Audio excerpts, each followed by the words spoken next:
Centurion विश्वविद्यालय पारलाखेमुंडी रे चतुर्थ उत्कर्ष कृषि मेला 2026 उद्यापित।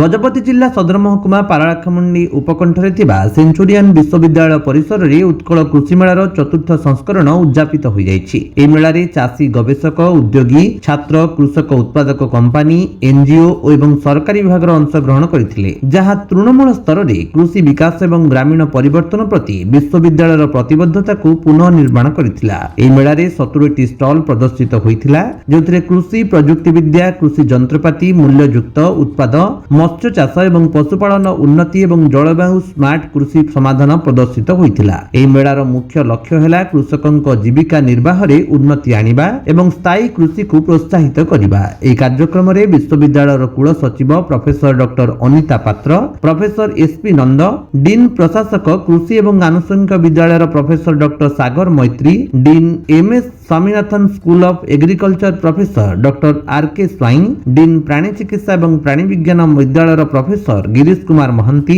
Dean extension doctor Ritesh Kumar, छात्र कल्याण डॉक्टर संबित स्वाइन, सहयोगी डीन कृषि एवं bio engineering doctor S A Sandhya, vice principal school of nursing प्रमुख उपस्थित रहिथिले। एही कार्यक्रम ओडिशार तृणमूल स्तर रे कृषि विकास एवं कृषक मानक उन्नति उपरे केंद्रित थिला। सेंचुरियन विश्वविद्यालयर प्रोफेसर डॉक्टर एसपी नंद धन्यवाद अर्पण करथिले। गजपति रेणुबाला बेहरांक रिपोर्ट, विश्व विजयी न्यूज ओडिशा।